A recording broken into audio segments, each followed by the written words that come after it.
I'm Ryan Newman, and since I started with Indiana Donor Network and Driven to Save Lives, I found out that some people think that they can't be an organ donor.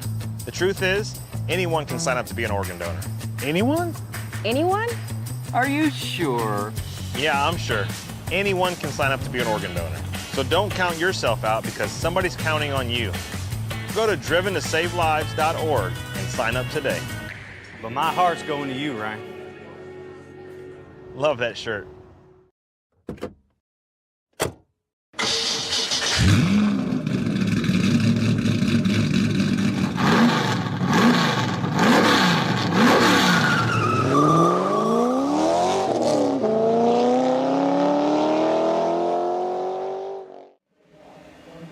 Good evening, ladies and gentlemen. Welcome back to another night of iRacing action, our final show of the year. I can't believe I'm saying that. Where in the hell did this year go? But it's going to be a fantastic one. The USFPRO Championships coming to you from the artist formerly known as Gateway. Worldwide Technology Raceway, Madison, Illinois. And my name is Chris Graham, joined in the booth, not as always by Mr. Patrick Bird. This time we got Kevin Smalley hanging out in the booth with us. And I'll tell you what, brother, for one, it's just fantastic to hear your voice again. But two, looking forward to seeing you back out here on the racetrack, getting the rig put back together. I mean, dad life kind of happens, but I'll tell you what, we're jacked up to see you out here, brother. Yeah, great. Great to be here. Last race of the year. Some would call it first race of the year, at least for me. But, hey, it's been a good year family-wise and getting stuff put back together. And did a race in VR earlier this week, but now starting down the triples route. So excited to be here. Well, we're looking forward to a pretty darn good race here tonight in the USF Pros, the old Indy Pro 2000 cars, as we're picking up the number 2 Sim Racing Center entry of Carter Lundy as he heads out onto the racetrack. 1 week ago, Everett Paddock getting knocked out early on in the race at Circuit Park Zandvoort. He really needs to have a good night tonight. But Carter Lundy has been, well, Carter Lundy. A week ago, he was absolutely insane out there at Zandvoort. I tend to think we may see something similar tonight because this is one of those places that not only is it draft heavy, but you also really have to be kind of in control of the race car. And we've seen that both in the 8 o'clock race that ran earlier tonight, as well as the USF 2000 race that just finished, the 9 o'clock show for those guys. This place really has the potential to be pretty crazy. Yeah, and these racers have seen this track time and time again, whether it's in officials or in league races. But there's been a change. It's iRacing has redone some of their oval modeling, and so I think this is the first time official races have gone here or to any oval since that change. Is that right, Chris? I think yes, actually. Now that you say that, crazy the kind of speeds these guys are putting up here. Wes Shire claiming a TNT Shock Series championship here just a few weeks ago. He goes 30.616. A monster lap out of West Shire. Brian Labarge only 17 thousandths back. Carter Lundy 89 thousandths back. Lap number 2 for Everett Paddock. He was 2/10ths back, and that is, well, he's going to move up ever so slightly. 30.774 will be the lap timer record. Good lap for Mike Collar as he puts that car up into position number 3. The rarest of rarities happening in that 9 o'clock race. Now, it's USF, so the numbers are a little bit lower, but Ted Burns was disqualified for contact. Now, that's a lot of 4Xs coming from bump drafts and everything else that are going crazy, but, hold on to it. Big slide out of the middle of turn 4. Lap number 1 for Ted Burns was not very good, only good for 15th quick. Second lap will be just a tick slower, 30.999 seconds. Ted Burns will have to come from the back. Now we'll pick up the number 1 of James Watson. He's going to be the last guy to get a lap in qualifications.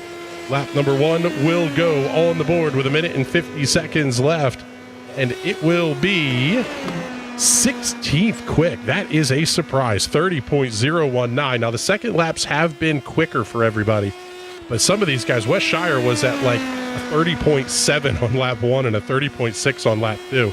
See what Watson's able to do here on his second lap through 3 and 4 for the final time. Again, a little bit of a slide It's so interesting how different the setups are for qualifying versus race trim for these guys. Lap number 2 for James Watson, going to be good enough for 4th quick. A very, very good lap there for James Watson on lap number 2. Now we've got 18 cars that are going to get ready to head out to the grid. And, well, quite frankly, it may take them a moment to get some of these cars out here onto the racetrack because they do have to make the changeover from qualifying trim to the race setup. Make sure you make that change, Jason Owens. But now, with everybody out here on the racetrack, it's time for us to show you your starting grid for tonight's iRacing USFPRO Championship event from Worldwide Technology Raceway. Starting on the pole in the Homestead Coffee, Tales from Rubicon Schaefer Oil. Number 8, it will be New York's West Shire with a lap time of 30.616 seconds. Only 17 thousandths back will be Brian Labarge piloting the NASA Meatball, putting that car up towards the front. Good qualifying run tonight for Labarge. See if he can convert that into a finish towards the front of the field. The Citizens Climate Lobby, number 16, a Mike Holler out of the great state of Illinois, will line up 3rd quick, only 42 thousandths back. To his outside will be the Team Watson Racing Setups National Racing Network ZAS Designs, number 1 of James Watson. Row number 3, out of the Great White North, the Sim Racing Center, number 2, Carter Lundy. He's going to put on a show from there. In fact, this entire row is highly likely to put on a show. Lining up to the outside, about a 10th and a half back, will be the number 4 of Indiana's Jason Owens. Row number 4 will have the TNT Racing with Downforce Racing, number 3 of Everett Paddock, lining up alongside of Darren Fahey out of Australia. Keep an eye on that number 10 machine tonight. The net code has been atrocious on Darren this week. Row number 5 tonight will have the Target Chip Ganassi Racing Lightning Bolts, the number 9 of Richard Holt out of the UK and Ireland, lining up alongside of your points leader, Brian Molitor. Row number 6 will be Frisky Frankie, Frank Wynn, out of Canada, lining up alongside of that stunningly beautiful Philadelphia Flyers number 12 of Rod Eskew. Row 7 on the grid, the Yellow Submarine belonging to Joseph Heath, alongside of the law firm, Alexander Wesley Hazelworth. Row number 8, Mike Logg in the 17, alongside of Ted Burns of the Downforce Racing number 6. And all alone on the final row will be the number 13 of Stephen C. Thompson. Field is making their way through turns 3 and 4. Let's very quickly show you the championship standings. Well, at least we're going to try. There we go. Brian Molitor is your points leader, but this does factor in that some of these guys have already run races this week. Ted Burns, Darren Fahey, Brian Labarge, and Everett Paddock will round out the field as the pace car tucks in off of turn number 4. Field's under the control of West Shire. And here at the start, what the hell? Let's do one. Go ahead and crank it up.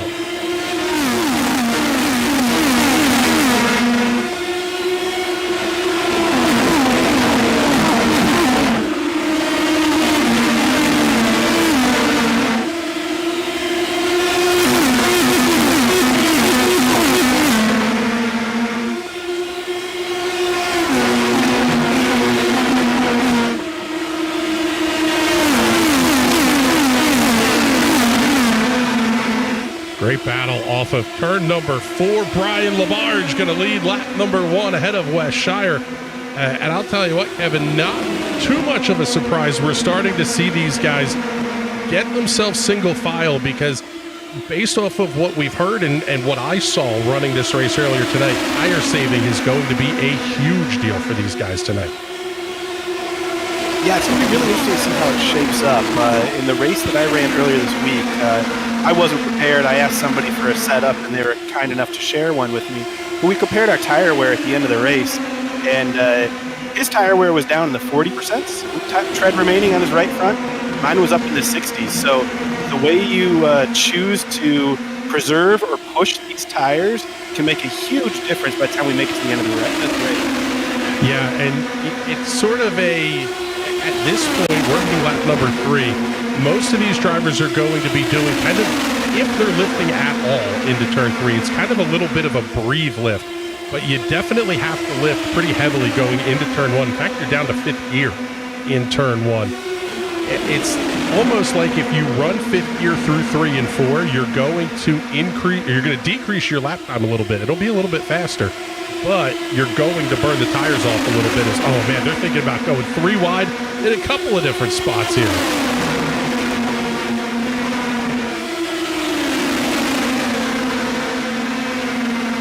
Yeah, and you're going to see that in 3 and 4 especially, I think. Sometimes 3 wide and sometimes just looking for that clean air.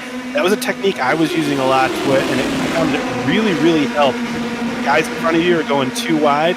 You can find that middle line and still get a little bit of air on your nose, which you really need through 3 and 4.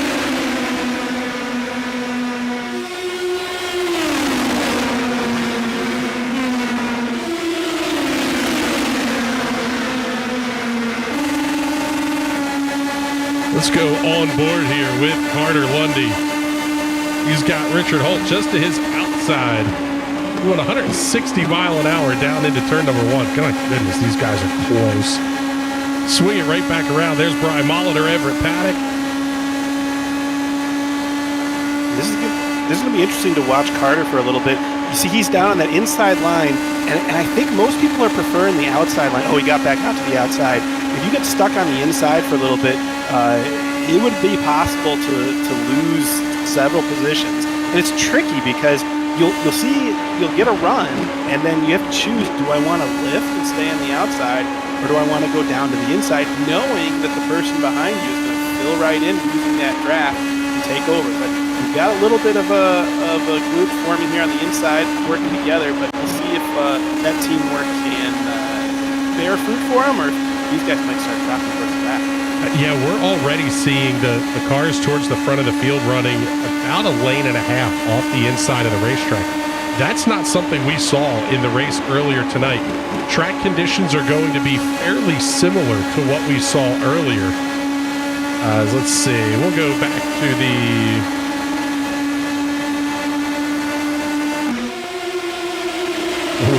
the outside look here to show you the weather conditions for tonight's race. 81-degree track temperatures, about 3-4 degrees cooler than what we saw earlier in the 8 o'clock race. I'm not good enough to notice that kind of a difference in temperature change, but some of these guys towards the front, they can feel just a couple of degrees. Yeah, I think it really depends on how on edge you put your set, and sometimes that extra grip or lack thereof can make a huge difference in the balance of these guys' setup. Interesting that it's Carter Lundy, Jason Owens, and Brian Molitor down on the inside.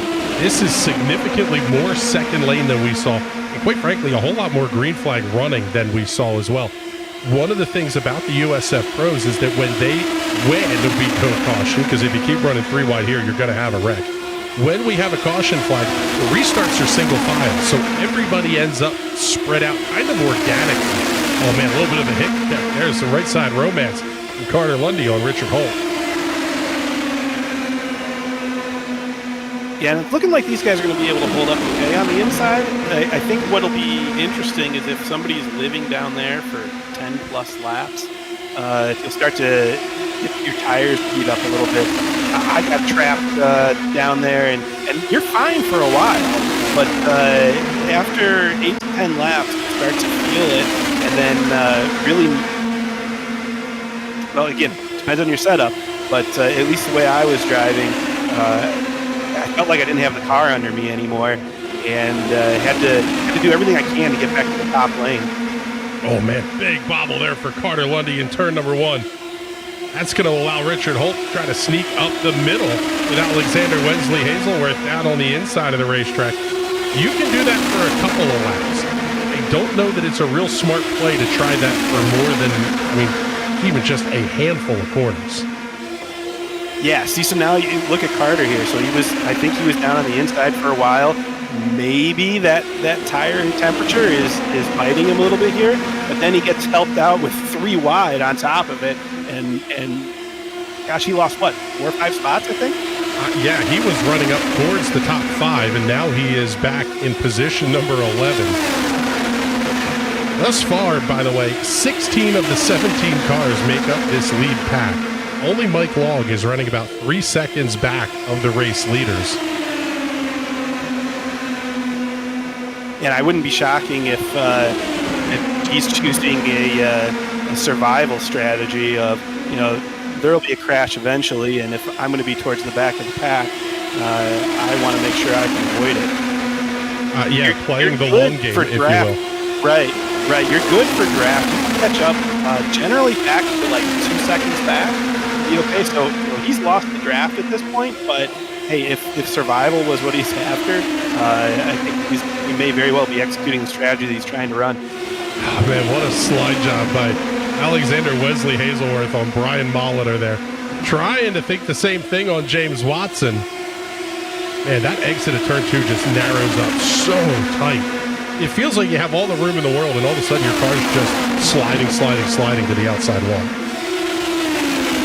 Yeah, it's all in the middle half, or the first half of the corner. By the time you're getting to that point, it's too late to do anything other than lift. And if you have to lift, you'll lose a half second. You hope that there's not enough cars in position to be able to capitalize on that. Take a look at our positions gain here. Alexander Wesley Hazelworth up 7. Up 6 as it stands right now. Ted Burns also up 7. Jason Owens up 5. He's now your race leader. Made the inside lane work to his advantage. Got enough drafting help. Now Wes Shire getting shuffled back by James Watson. Shire down on that inside lane.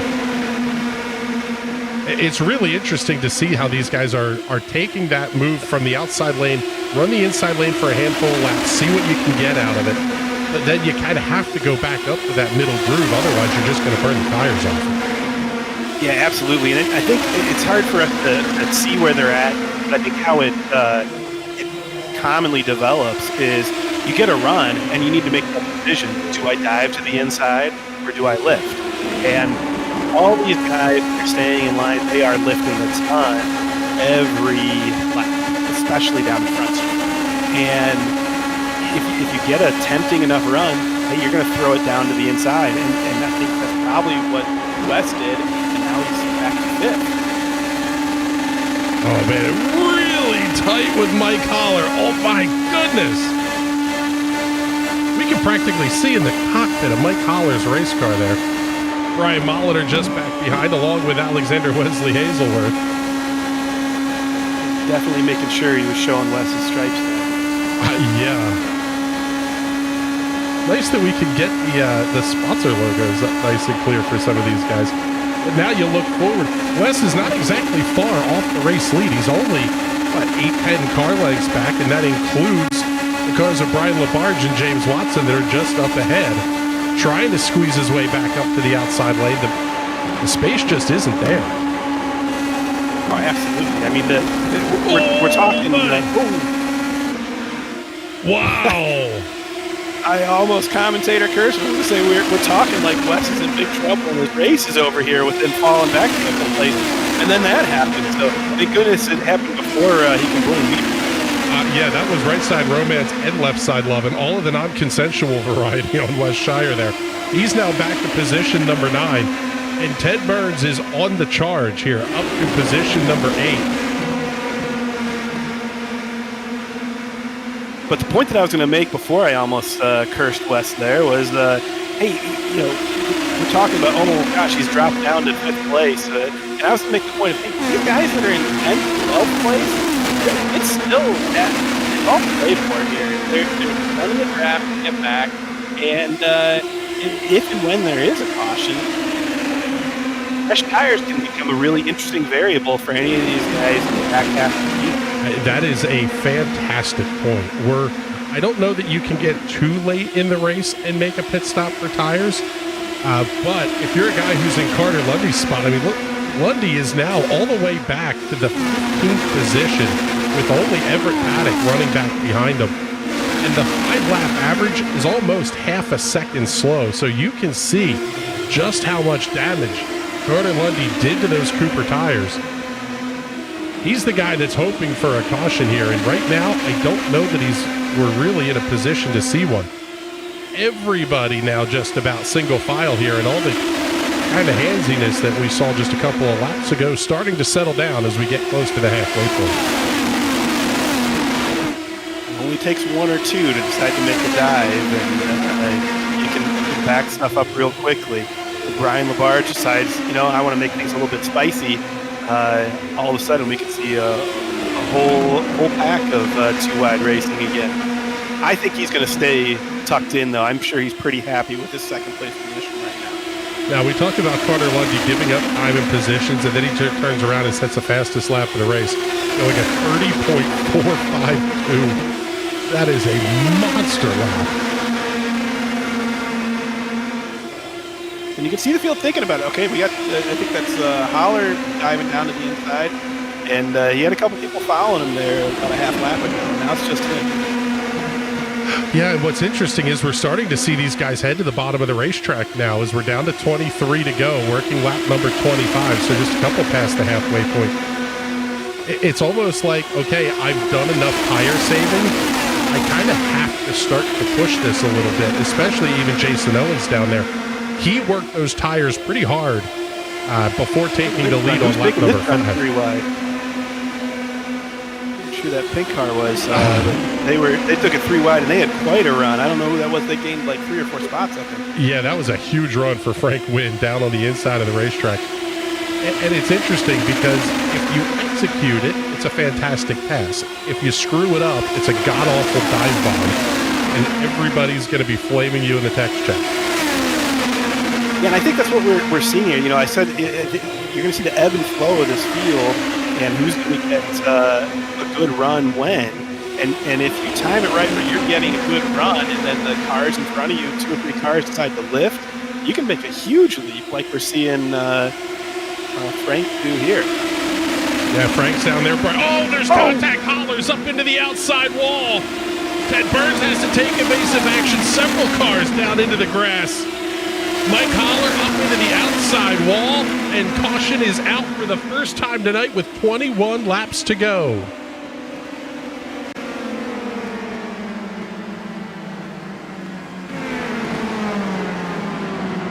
All right, let's see. I think we've got to look at it here. Make sure I can find the right car to pick up on the NRN replay. Keep your eye on Mike Holler. He just got absolutely pile-driven by Frank Wynn into the outside wall. Several cars going around there. Stephen C. Thompson was part of that. We'll go back to the live look here because I think Ted Burns might be the guy that we want to follow this one from here. And take a look at it from the blimp view here. Burns gets clipped. Hazelworth got clipped. Stephen C. Thompson locks it up to avoid running over Carter Lundy. Huge saves for some of these cars. And, oh, look at this. We're now getting real high drama here. The race leader is on pit lane. Jason Owens electing to come in, and he will take 4 fresh Cooper tires with 19 laps to go. Wes Shire also on pit lane. Carter Lundy, Richard Holt, Frank Wynn, Everett Paddock, Stephen C. Thompson there as well. Jason's a big fan of taking fresh tires. He's probably more likely to take fresh tires than lots of other drivers in the field. And frankly, this is about the perfect timing for a caution to think about doing that. I think we're going to probably have 16 to go, maybe 15 to go once we go green. And they'll be at a bit of a disadvantage with the fresh tires for a few laps, but they're going to have 8 to 10 laps of go time. Well, yeah, let's bring Jason Owens up into the booth with us here. Interesting call. The car looked fantastic out of the race lead. What made that call to take tires here with about 19 or so to go? It was absolutely the wrong call. I was at 82% on the right front. I thought I was lower than that. Shouldn't have pitted, should have stayed out. But we'll see how it goes. It's going to be interesting. I don't know how we made it 27 laps before there was a caution with everything I saw in my mirrors. All I knew is that I fought like hell to get off the bottom early and then just somehow made the bottom run to the front work. And hopefully it's been a good show so far. Yeah, it's been a darn good one here, Jason. Thank you very much. Good luck the rest of the way here. We appreciate you coming to hang out up in the booth with us here. Let's very quickly see if we can talk to Brian Labarge here, our race leader. Brian, any regrets on not coming down pit lane? Nope. I didn't think so. How does the car feel? Because it's looked pretty darn good there up front. I will take it. Feels fine. It's going to drive a little bit different now if I stay out here like this up front, but I think I can handle it in either situation. All right, buddy. Good luck the rest of the way. We'll take you back to your, quite frankly, the fullest I have seen the U.S. Open Wheel Discord in the TNT Racing server here in quite a long time.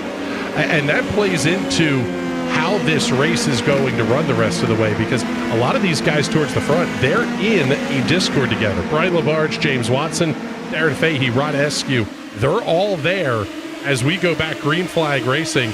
Great start for Labarge, but being able to talk to the guys that you're racing with and say, hey, I'm thinking of doing this, let's settle things down, and even saying, hey, it's time for me to go, I'm going to be on the attack.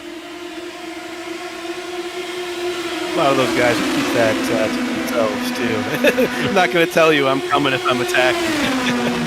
It was funny. I heard James Watson say that during the race earlier tonight. And I was like, wow, he actually told him, like, okay, I'm not telling you when it's coming, but just know that, yeah, you're going to get it here shortly.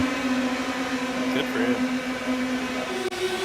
Top four breaking away ever so slightly. Labarge, Watson, Molitor, and Hazelworth opening up the gap over Darren Fahey. Great run for Darren here.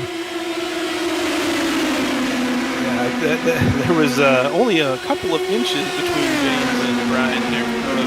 About a half lap ago, and he sure seems to be on the attack right now. I don't know if you told him or not. Yeah, well, yeah, I guess maybe we'll ask him that in the post-race, but it's interesting because what it kind of looked like was, I'm going to give you the shove down the back straightaway. Let's see if we can break away from these guys. Unfortunately, the draft in these cars is just so big.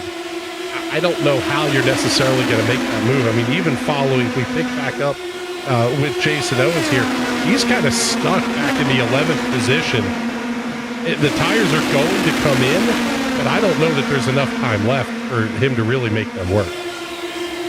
Yeah, I don't see the draft or breaking the draft being a real option here. Even down in that 10th or 11th position, if Brian Labarge was in first place and Jason Owens, who's currently down in 11th, was in second, Jason would be getting a tow right now from him at 1.7 seconds back. So these guys are going to stay somewhat draft locked, and there's not going to be any possibility of these leaders gapping anybody, I don't think, tonight. You know what? That's a great point, because as these guys start to get a little bit feisty later in this race, as Carter Lundy again goes fastest lap, 30.303. Good Lord, man. Kid is flying around this place. But as James Watson is going to make a move, and the question is just, when does he make it? That's going to open the hole up for Brian Molitor and Alexander Wesley Hazelworth and these guys.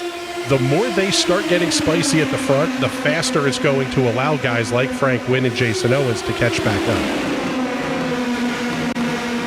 Yeah, and you know, if I'm James Watson, there's a very real possibility I am not making that move for the last lap of the race. You can sit there in second, and I think if you can make that dive into 3 and 4, I think the inside line can get to the start-finish line first, and then by the time you get to the end of the straight through 1 and 2, the outside lane would take over again. But that's probably the best chance for second place to steal a win at least as far as the last lap goes. I'll tell you what, though, he's under attack right now from Ted Burns, who's working that inside lane, and Teddy B up 13 after qualifying well towards the back of the pack in this one. Slides up ever so slightly, kind of pushes Brian Molitor up towards the outside wall. But now we're seeing Wes Shire. He did take tires, and he's the guy who's advanced the farthest through the field, back up into position number 7. I would kind of expect the oval ringer guys to be the ones that you would say, yes, he could take tires here and make this work. Yeah, and I think a lot is going to depend on wing settings too. I know there was some chat throughout the week of, am I putting too much wing on or not? And you might see that some cars are just better at advancing through the field than others. And Wes seems like well, now Jason's there right with him in ninth too. So both of them are coming. I think those are the first two with fresh tires, right? Wes and Jason.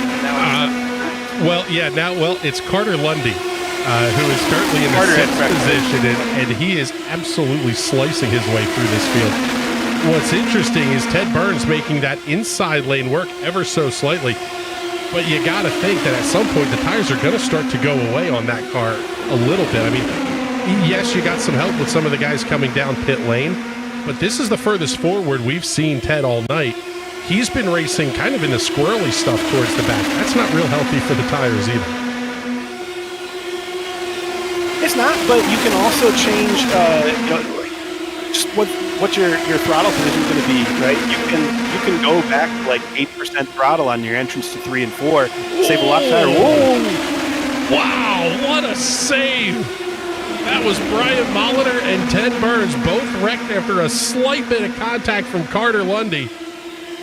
They just didn't finish the job. We're going to stay green with 7 to go. And it is all Brian Labarge out front. Oh, Molitor chops the move off by Lundy.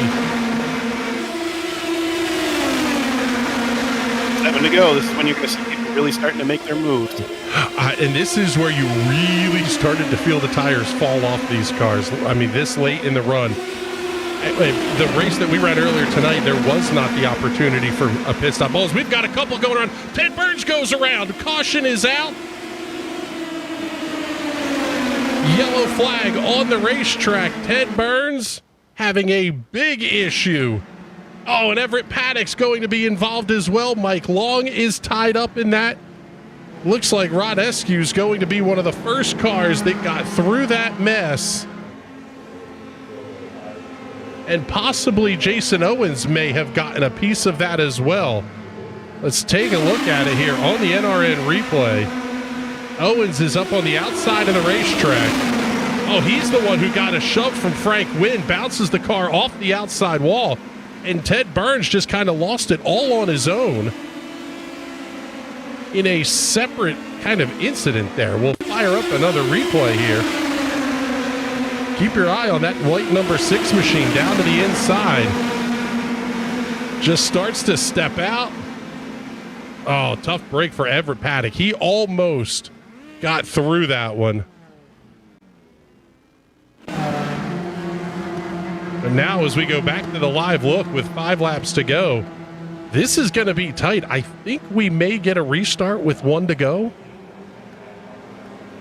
I think we are going to get a restart, yeah. Darren Fahey also getting a piece of that one. Paddock now going to be on the pit lane out of the 12th position. Darren Fahey, Mike Long, Ted Burns all on pit lane. Rod Eskew and Frank Wynn also making their way down pit lane. Somehow Jason Owens is still on the racetrack. But let's take a look here. We'll pull up the tight focus cam here, and I don't really see a whole lot wrong with that number 4 machine.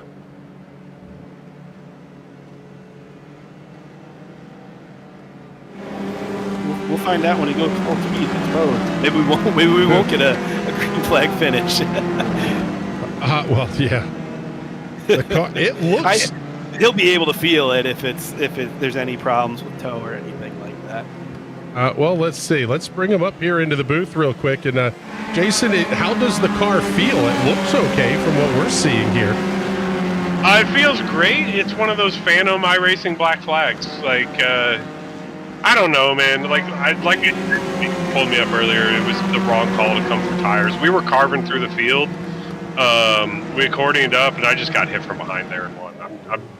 I was coming up on Wes and lifted big and got tagged. It's not anybody's fault. I don't even know who hit me, but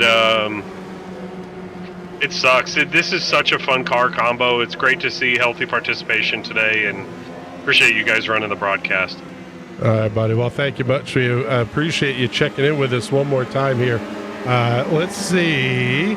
We'll do one more quick chat here. We'll see if we can't talk to James Watson. James, if we get a restart, it's going to be with 1 to go. How bonsai do you have to go here? I mean, if there's gonna be a lane somewhere, I'm gonna try something. Like, I'm not gonna airmail it. I'm just gonna try to see if I can slip by Brian, but try to not give up the real estate where I'm at. So we'll see what happens and what opens up here. All right, buddy. Well, good luck the rest of the way here. We appreciate you coming up into the booth with us here for just a moment. And yeah, that was a reserved James Watson, I'll say there. He is not the guy who is going to make that crazy dive bomb on somebody. That's kind of just not in his DNA, if you will. But if there's like you said, if there's a hole to be found, I would not be surprised to see James Watson trying to fill it here either. He's staying positive, but gosh, I was even before you called him up, I was going to say this. I do not want to be James Watson right now. He's going to be the first one trying to deal with the jump that Brian will get as being the leader, right? And then he's going to have the whole field just trying to throw down behind him.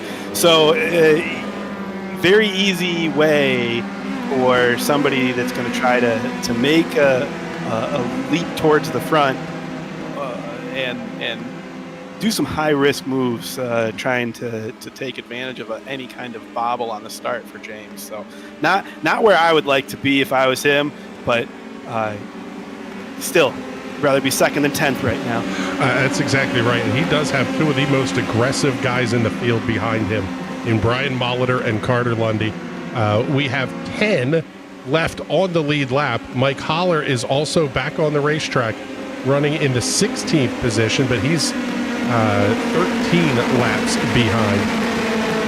And so much pressure on Brian Labarge. This is really the first time he's had this in an SOF race where he's been that guy at the point that's going to make the call when you go on the restart. As soon as the pace car makes the left-hand turn, he's going to make that call, and oh man, he holds it way down onto the front straightaway. It is a fantastic restart for James Watson. Green and white flags out. We're going to have a one-lap duel for the win here at Gateway.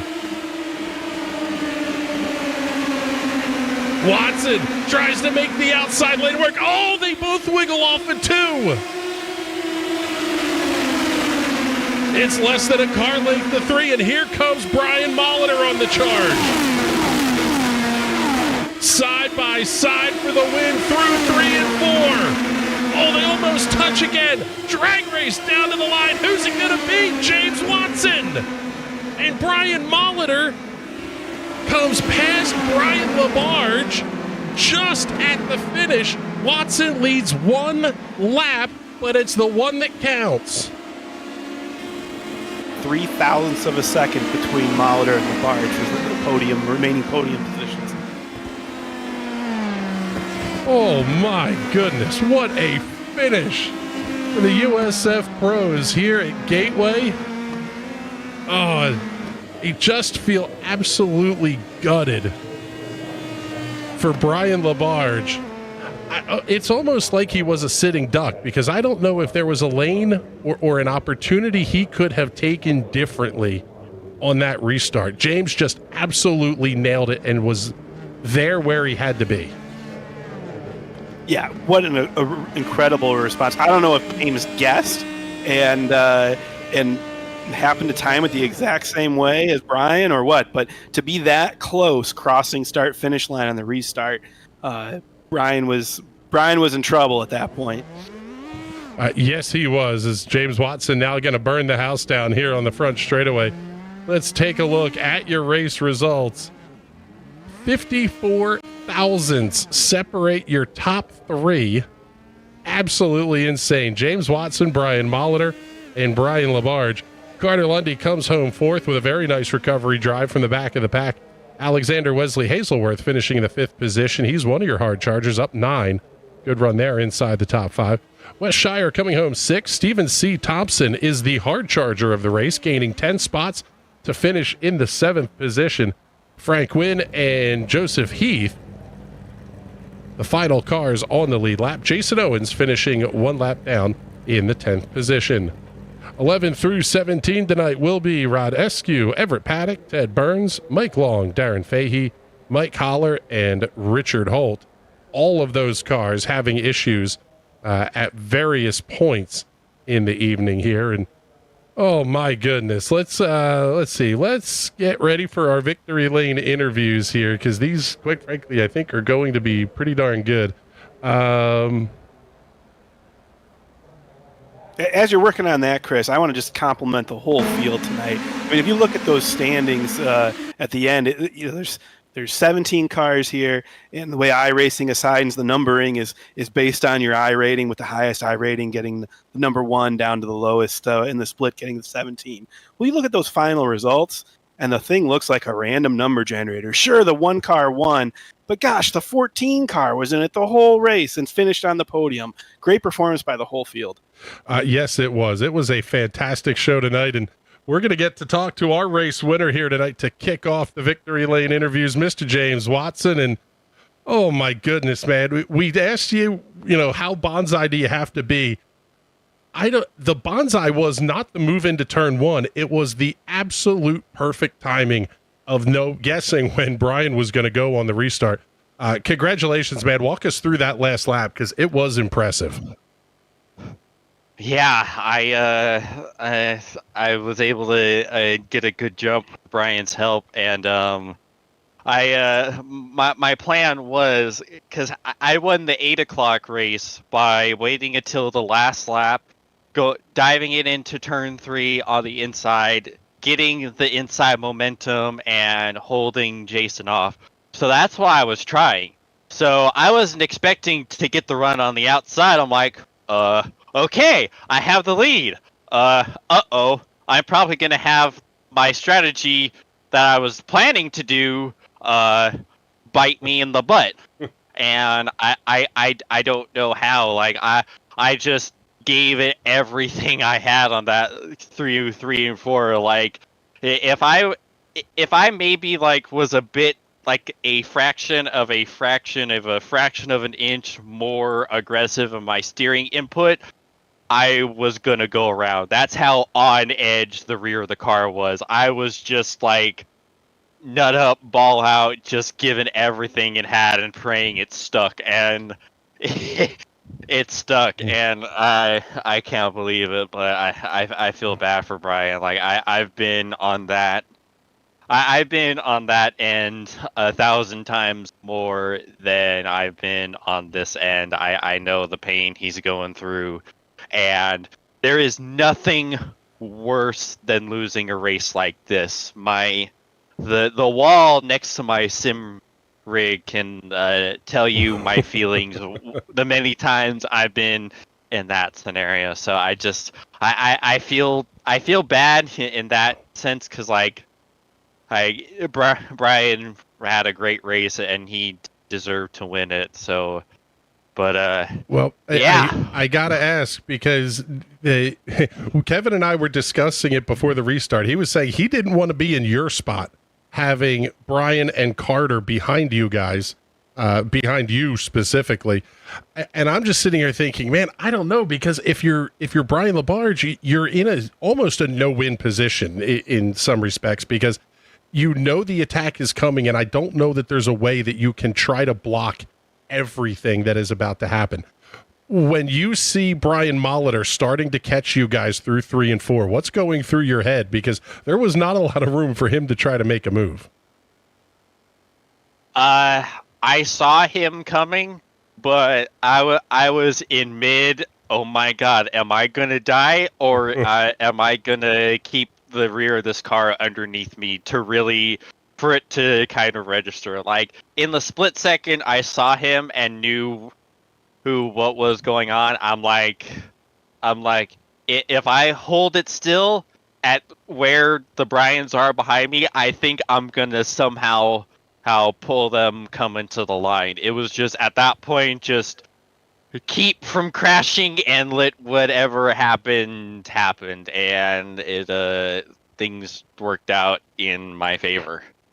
Well, James, congratulations on picking up the SOF win tonight, and only leading 1 lap of the race, but you picked a good one to lead. Congratulations on it. And before we let you go, do all the big list of sponsor plugs and shout outs.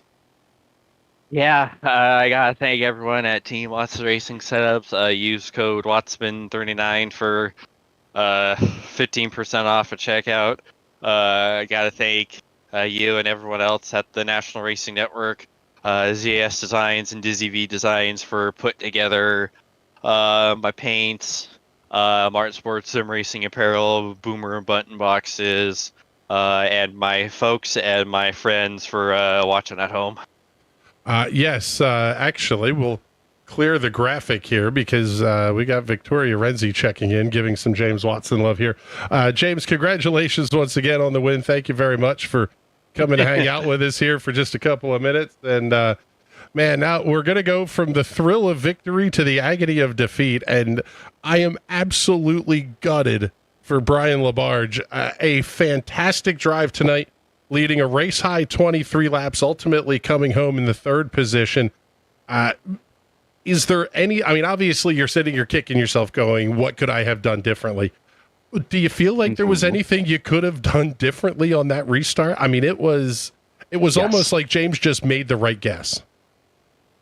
Yeah, I mean, I covered the bottom, and it was a lack of skill entirely on my part. I knew that he was going to be on the high side, because I kind of went down, covered off the inside because I know Molitor's going to be behind there, and there's a non-zero chance that he would want to take a run into turn one. So I went middle to low into two, and I was very tentative getting back on the throttle. I probably could have gotten on the throttle a little bit earlier, and James was carrying so much speed on the outside that once he's out there, then I had no shot. I'm stuck on the inside, and then Molitor just had a huge run at the end, and I guess I left too much space between myself and James, and he just drove right between us. So yeah, I mean, I would have loved to have won that race. That's the second time that I've led the final lap and come up just short by fractions of a second. But definitely proud of James for winning. At the end of the day, it's still a podium in an SOF race. I will absolutely take it. Yes, a 32:02 SOF. That's a big number you're going to put up there on the points column.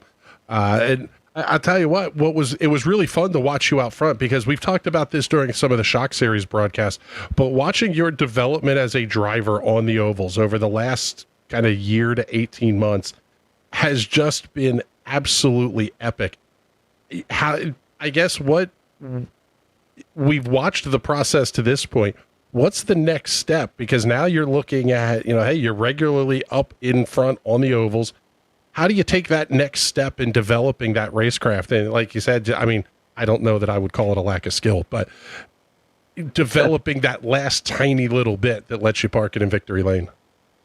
It all comes down to experience. Everybody else who races here, on the regular, James, Wes, Jason, et cetera, et cetera, et cetera. I know there's plenty of other people out there who races all the time. I'm just going to pick a couple off the top of my head. They have thousands upon thousands of laps in this car on ovals. They have all the experience, that they need. And I'm hoping that in time, I will get to that point where I can have some of that experience and be able to trust that the car is going to do what I would like it to do, and not be so hesitant or worrying about trashing someone's race with 2 corners to go because I was being stupid, right? So I think it's just those types of situations that are going to hopefully eventually find their way into the catalog of skill. But hey, Brian, yeah, on that note, do you think that was part of it on coming out of 2? Because it sure looked to me like you were, hey, I could send this and risk junking the whole field, or I'm going to do the smart thing and consolidate a nice points haul for myself. Was that going through your head? I wanted the win. I absolutely did, and I kept saying, like, on that last lap, I'm like, all you just one solid lap. That's all you have to do, and no other thought came into my mind other than the fact that just don't hit somebody else. Just don't hit somebody else. Make it a great lap. Just don't hit anybody else. I successfully managed to do the second, but not the first. A very analytical answer from a guy carrying the Jet Propulsion Laboratory on the side of his race car. Man, Brian, congratulations. A fantastic drive tonight. Congratulations on the podium and leading the most laps here tonight. Before we let you go, we already got one of them in here, but do the rest of the sponsor plugs and shout outs you got for us here. All right. Yeah, that big fat nasty meatball logo on the back served me well on a lot of these ovals. Want to thank all of the drivers that were up at the front today for being nice and clean and not going 2 and 3 wide for the whole race. You guys for putting on the broadcast, and Kevin, welcome to the booth. Yeah, and family, friends, all the drivers that I race with on the regular here. It's all just so much fun. So thank you to everybody. Buddy. Well, thank you much. We appreciate you coming to hang out with us here in the booth, rounding out our 2023's worth of coverage. I can't think of a better group of guys to have spent it with here as we get ready to wrap up our broadcast year. But Kevin, as we get ready to close out the show here, this race was everything we could have hoped for. It had 2 and 3 wide racing. It had a lot of fast cars up at the front that stayed there for the vast majority of it. Really just an absolutely fantastic show here from the USFPRO guys. Absolutely. Wonderful race. And the only thing I would have changed, that final caution would have come 2 or 3 laps earlier. What a barn burner we would have had then. But still a wonderful race. Congratulations to the podium. And like I said earlier, congratulations to the whole field. I mean, really well done racing, scattered up and down the whole field. Yeah, it was. This show was quite frankly wild. I mean, everything about it was just an absolute blast. And well, we're going to wrap things up here and get ready to celebrate the new year. I can't believe we're heading into 2024 already. We're going to have 3 big races on the card for you next week, starting things off on Tuesday night. Note the schedule change. Silver Crowns will move to Wednesday night because of the new year. Tuesday night, the sprint cars are in action, round number 4 of their 12-week 2024 season 1. Heading off to New Smyrna Speedway down there in Florida. It's going to be a fantastic show for those guys. Wednesday night, just as good. The iRacing Silver Crown Cup heads off to Dover Motor Speedway in the first state of Delaware. The Tuesday night show will air at 8 p.m. Eastern Standard Time. The Wednesday night show, 8:45 p.m. Eastern Standard Time. And Thursday night, the IndyPro 2000 Championship, USFPROs as we're calling them now, using the official terminology. They head off to Mazda Raceway Laguna Seca, one of the world's great road courses. That is going to just be an epic show from these guys. We can't wait to bring it to you all, but first we're going to go get a little rowdy and celebrate the new year. From all of us here at the National Racing Network to all of you, hope you have a happy new year. Be safe, no drinking and driving, don't do anything stupid, because we all want to see you back here on Tuesday night hanging out with us. For Kevin Smalley, Patrick Byrne, James Watson, and everybody here at the National Racing Network that makes these shows happen, my name is Chris Graham. Thank you so much for coming to hang out with us tonight, and we will talk to you all in 2024. Have a great night, everybody.